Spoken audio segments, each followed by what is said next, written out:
He is the chairman of the Indian Bajaj Group, who rank amongst the top 10 business houses in India. He has also received the Padma Bhushan in 2001. We welcome you, sir.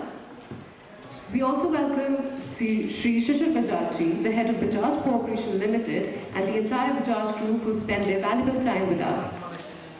The man with the great vision, our guide, our philosopher, Honorable Shri Sharad Pawar ji. He has been serving this country for almost 5 decades now. He was a former agriculture minister who made India self-sufficient and sustainable in food resources. We welcome you, sir. Shri Baba Saheb Kalyani ji, the chairman and managing director of Bharat Forge, the flagship company of the Kalyani Group and the world's second largest forgings manufacturer. He has received Padma Bhushan Award for his contribution to trade and industry and was made Commander First Class of the Royal Order of the Polar Star by the Swedish government in recognition of his contribution in furthering trade and business cooperation between Sweden and India. He has many titles to his name that include German Businessman of the Year 2006 by Business India magazine, Entrepreneur of the Year 2005 for Manufacturing by Ernst & Young, and the CEO of the Year 2004 by the Business Standard Group. We welcome you, sir. An industrialist and a man with a vision, Shri Pratap Rao Pawar ji, who is the chairman of the Sakal Papers Private Limited since 1985. He's an engineer from a prestigious Birla Institute of Technology and Science, Pilani.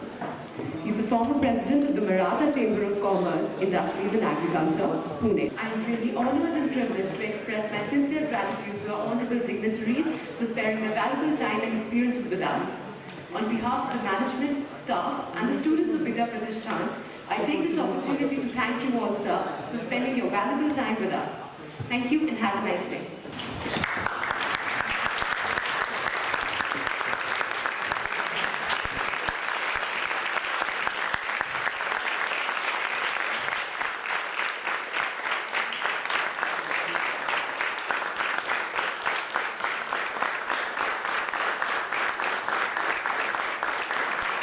It is rightly said by Sir Abraham Lincoln, nearly all men can stand adversity, but if you want to test a man's character, give him bar. And the bar is rightly being used by these influential personalities of our country. Good afternoon to one and all. I, Abhika Bhatt, a second-year IT engineering student, welcome you all to this interactive session. In today's world, where almost 2/3 of India's population is the youth, who are in constant search for their role models in their lives, to enlighten them and to guide them.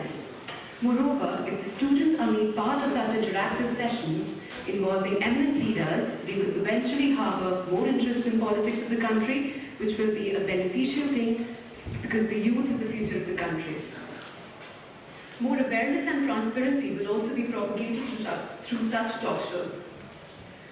Late Shri Kamalayan Bajaj, eventually known as the Gandhian industrialist, extraordinary man, an entrepreneur, and his commitment towards society and nation was exceptional.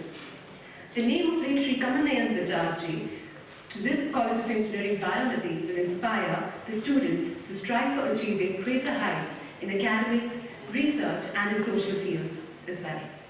We all are confident that working in close association with institutions and industries of Bajaj Group will be of mutual benefit. We are fortunate to get associated with one of India's oldest and most respected business group, the Bajaj Group. Today we have with us the most honorable and pioneered leaders of India who have achieved milestones in their lives. Shri Arun Jaitley ji, Union Minister for Finance, Corporate Affairs, Information and Broadcasting, a lawyer by profession and an economist. We congratulate you, sir, on being chosen as the Finance Minister of the Year Asia Award for the year 2015.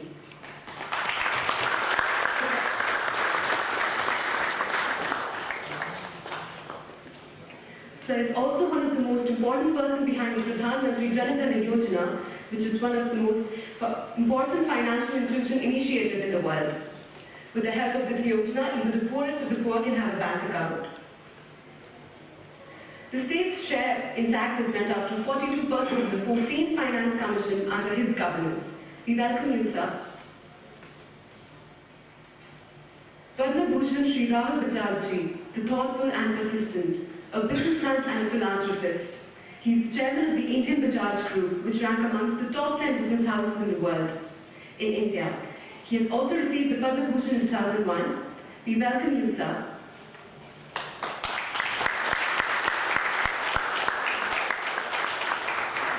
A man with a great vision, our guide, our philosopher, an outstanding parliamentarian, and the man behind the driving force of Vidya Pratishthan, Honorable Shri Sharad Pawarji.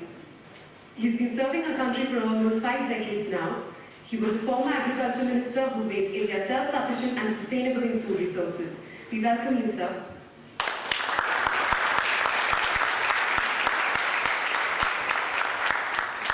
Shri Babasaheb Kalyani ji, the chairman and managing director of Bharat Forge, the flagship company of the Kalyani Group and the world's second largest forgings manufacturer.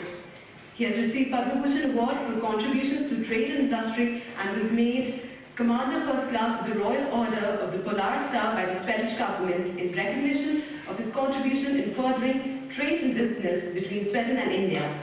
He has many titles to his name that include German Businessman of the Year 2006 by Business Magazine India, Entrepreneur of the Year 2005 for Manufacturing by Ernst & Young, and CEO of the Year 2004 by Business Standard Group. We welcome you, sir.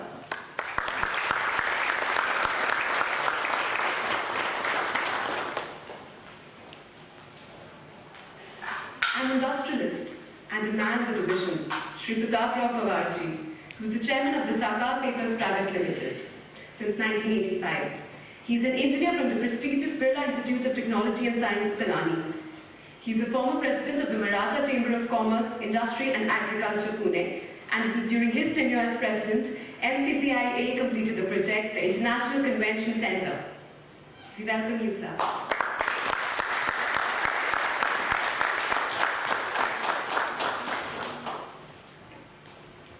Can we have a great round of applause for all these eminent personalities? Good afternoon, everyone. I'm Charishila Khade, and my question is to Mr. Arun Jaitley, sir. Sir, first of all, I will congratulate you for Finance Minister of Asia, year 2015. Sir, as we all know, you have allotted 42% of share of taxes to states. I just want to ask you that, what made you to make this decision?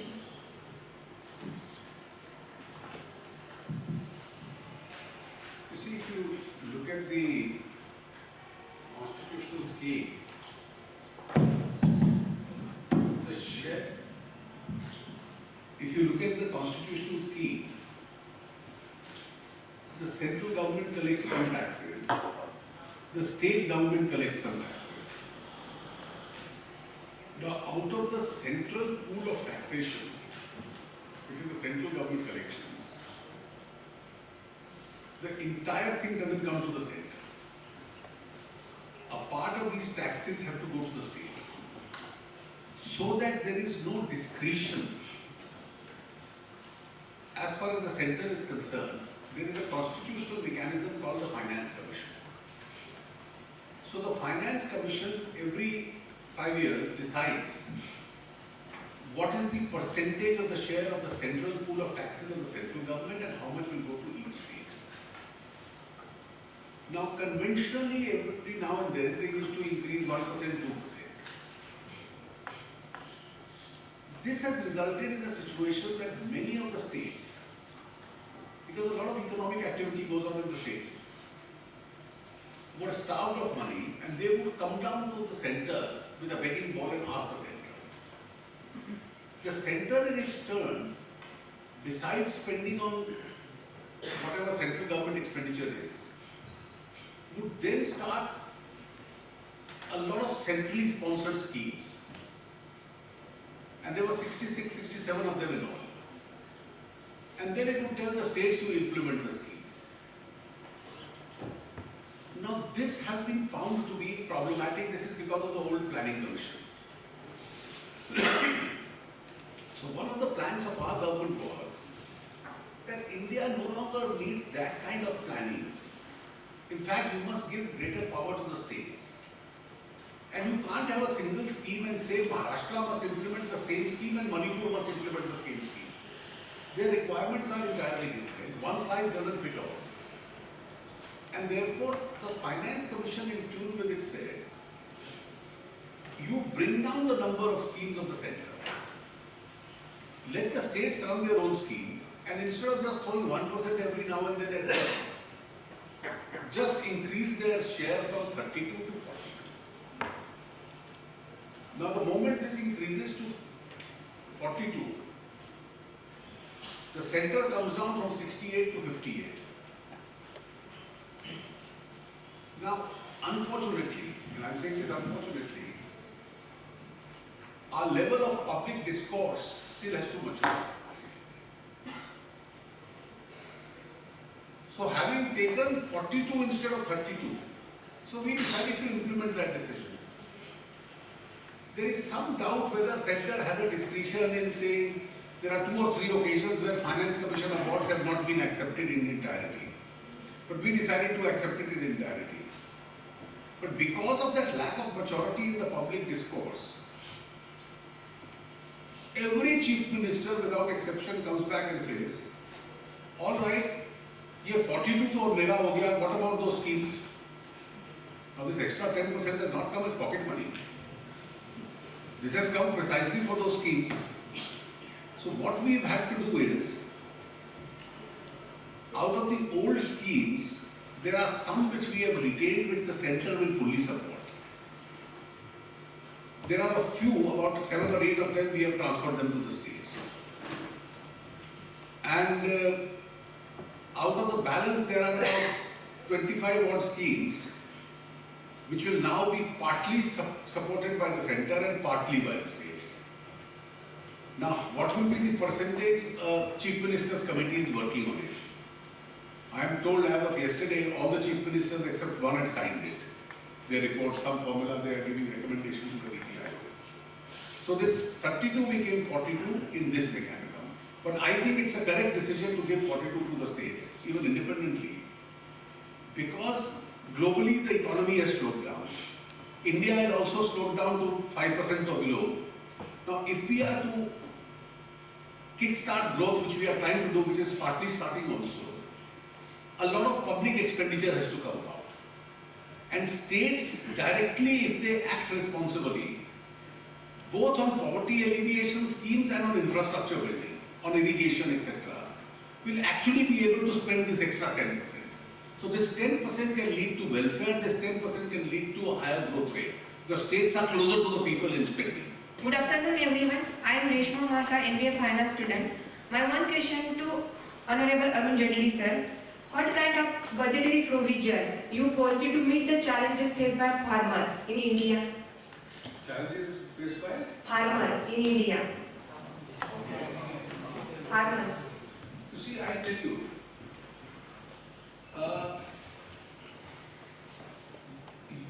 please sit down.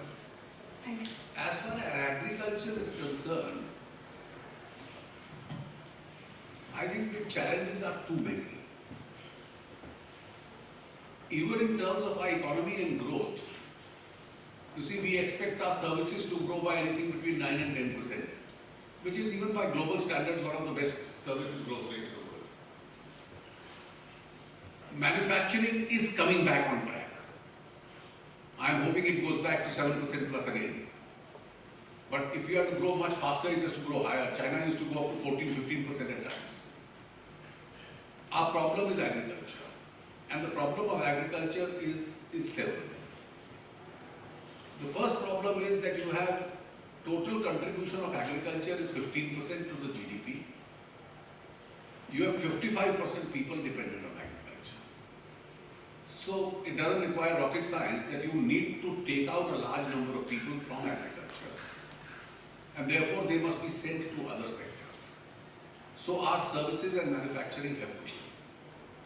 Our second problem is rural infrastructure. Therefore, your rural electrification schemes, your rural irrigation schemes, we have just now sanctioned over the next few years 50,000 crores only for irrigation schemes, so that a bulk of our land doesn't remain rain-fed.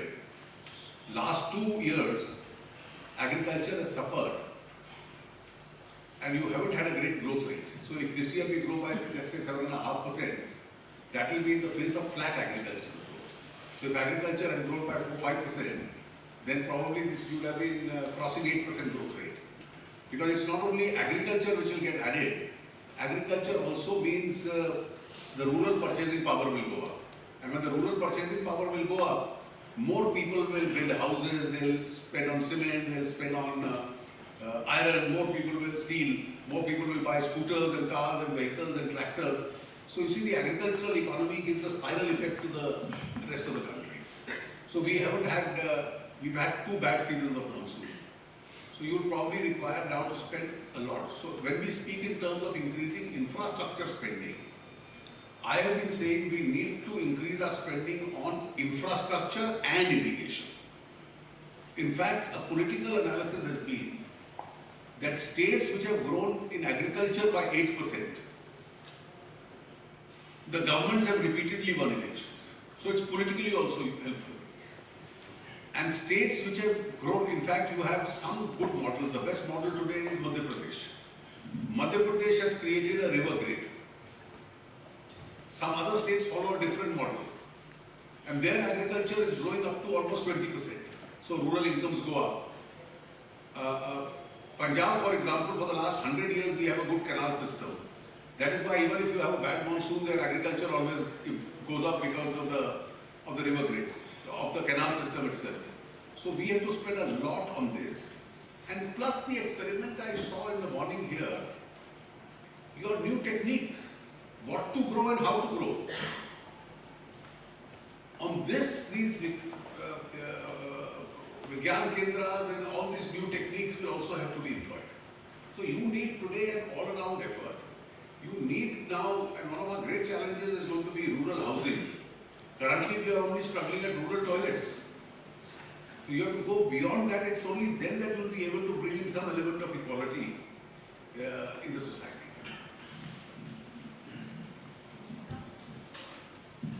Thank you, sir. The next question.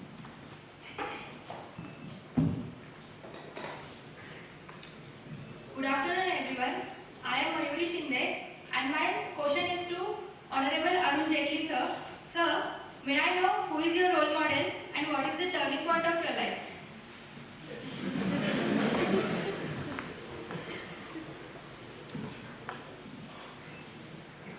You see, as you keep growing, role models keep changing.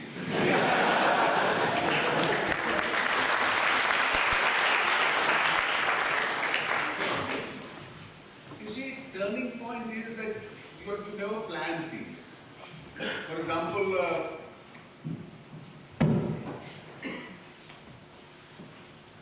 I had planned to become a lawyer, but at a stage came in the mid-70s when emergency was imposed. So I was the first person who went and offered satyagraha against it and spent the whole emergency in prison. And that became a turning point. Since then I have been both in law and politics.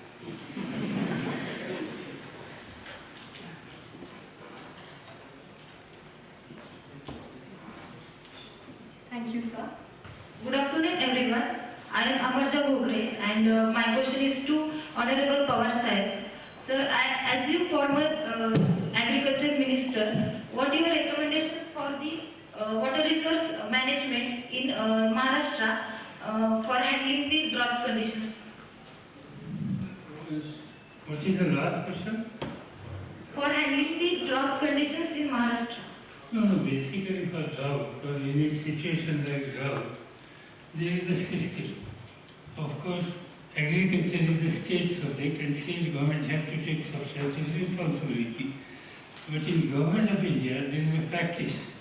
There is some committee headed by some senior minister and whose job is to collect information, whatever the report comes from state about the either floods or drought or anything.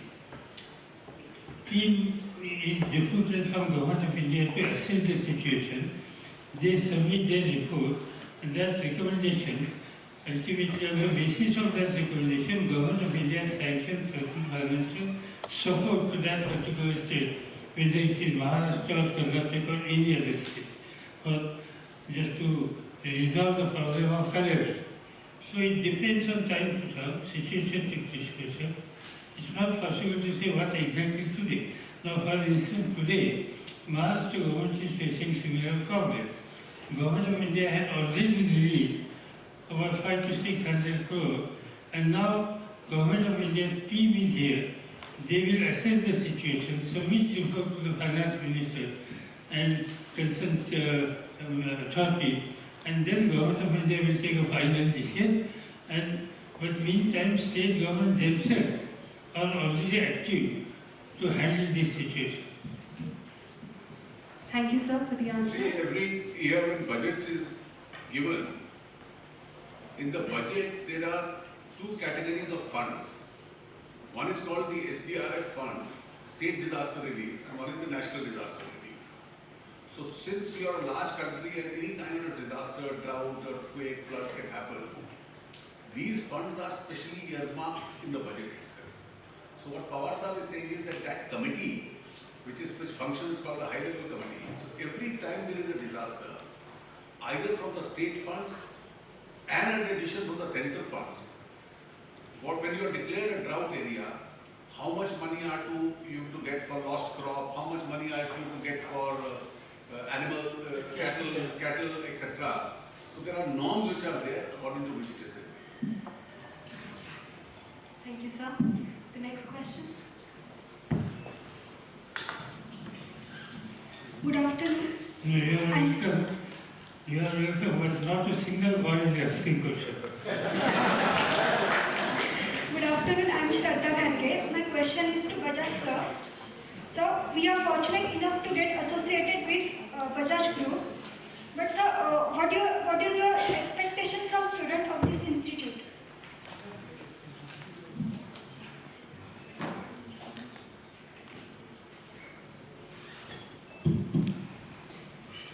Apart from the normal expectation anyone would have from an institute to provide excellent education, not only book education, excellent faculty, extracurricular activities, and from the students to your parents would expect that you should excel in your studies. So, to the extent Vidya Pratishthan, his trustees and led by Shri Sharad Pawar, took a decision, I mentioned earlier on in the morning as well, to join my father's name, Kamal Bajaj's name, to that of Vidya Pratishthan's engineering college.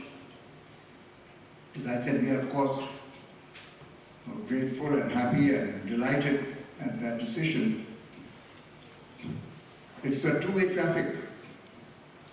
To the extent Vidya Pratishthan has a very good reputation and a very good name, and now that Kamal Bajaj's name is associated with Vidya Pratishthan, it becomes the responsibility of the Bajaj Group, which currently is on the head of the group, that we don't do anything which brings disrepute to Vidya Pratishthan. Similarly, the reverse, that to the extent if the Bajaj Group, started by my grandfather, Generalji, has earned some reputation in the country or abroad, that Vidya Pratishthan and his students and his faculty, we obviously will hope and expect that they will do nothing to besmirch the good name of the Bajaj Group. So I would only say that to the extent what little I've seen, and I think Arunji has seen a lot more because he came earlier, this is really an outstanding and unbelievable institution. It would be it's a world-class institution, and you can be proud, as Arunji said earlier, that you are fortunate to be studying here. And the best thing that you can do is that when you leave this institution, the next few years after leaving the institutions, your life, your work should make the institution proud of you. My name is Mangesh, and my question is for Arun Jaitley sir. The question is, if the institutes like DRDO taps more and more in the private sector, will that benefit us, or will that be threatful? DRDO has been doing a lot of defense research for many years.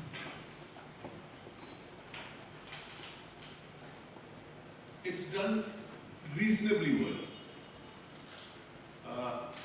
There are many who are critical of it also, about the amount it is received. Now, unfortunately, we had a very conservative and an ill-advised policy on both defense and defense research. The conservative policy all these years dictated that we can go outside the country and buy 80, 90, 100% of our requirements from other countries. So we can buy from private sector in other countries, we can buy from public sector of other countries. But we must not allow our own private sector to develop into this. Now when Mr. Vajpayee was the Prime Minister, some of us younger people in his government actually pressed this issue in the cabinet. And the old conventional leaders said, why do you want to open up defense? And we said, the choice is, you are buying 100% from foreigners. So why can't you have an Indian company in India manufacturing it with at least, let us start with a 26% foreign partner. So we opened a window. Now when the last government was in power, Pawar Sahib would know better, I think the finance minister wanted the opening. But the defense minister was so conservative that he thought that if you open out and allow private sector with foreign collaboration to manufacture, that is 26% becomes 49%, heavens will fall. And it's a very delicate sector, you should not open up. Foreigners से खरीद सकते हो, उनके साथ partnership करके domestically क्यों नहीं बना सकते? So if you make it within the country, we'll have technology within the country, we'll have jobs within the country, we'll have access within the country, rather than just to buy from outside the country. So after the new government took over, the first decision I took in the first 4 or 5 weeks was that 26 has become 49. And if it is some very exclusive special technology, we can even go up to 100%. So now a large number of Indian companies have gone in for joint venture partners. Mr. Kalyani is here, Bharat Forge is one of the leading players, Mahindra are a leading player, Tata I think also has gone into it, Larsen and Toubro has gone into it, Yanil Ambani Group has gone into it. So a large number of Indian corporates are now finding partners and they've started. So this is the stage where partners are being scouted, factories are being set up, etc. And each one of them will have first-rate defense research and bring exclusive technologies also. Now my personal view has been that as far as the government establishments are concerned, let there be a healthy competition with them. So Hindustan Aeronautical can seriously think of also having for some project a joint venture partner. So it's not necessary that they will do it themselves and compete against the others. So I think it's a time when we have unshackled the energies. As far as defense sector is concerned, the country has accepted it. The conservative view, I think, is now lost. A more progressive view is come forward. And now the time for private sector research would come in a big way, and DRDO will get a run for its money. So in fact, Baba Kalyan is here. He has taken advantage of this policy and just started acting. I think better to hear from him what exactly he is doing in defense production. Thank you, sir. You know, as the Honorable Finance Minister said and what Mr. Raji just said, defense is one sector which is a huge opportunity to get this whole Make in India going. And Make in India is all about creating jobs, creating technology, creating services, and taking India forward. And I think this is one of the huge opportunities. Just to give you a little example about what we are doing, we started working on artillery systems, largely because artillery is all forgings, gun barrels, the forging, breeches of forging, so it is technology that we are familiar with. And we got about 50 young engineers recruited from different engineering colleges, put them on the job, and in 2 months' time, 2 years' time, we had an artillery gun, which is, you've heard of the famous Bofors gun, the 155mm 52 caliber gun. We had it ready. And then it went for firing test 2 months ago and successfully fired the first time. This is the power of India and Indian youth, I think, which needs to come to the fore. Thank you, sir. I'm really honored and privileged to express my sincere gratitude to our honorable dignitaries for sparing their valuable time with us. On behalf of the management, staff, and the students of Vidya Pratishthan, I take this opportunity to thank you all, sir, for spending your precious time with us. Thank you and have a nice day.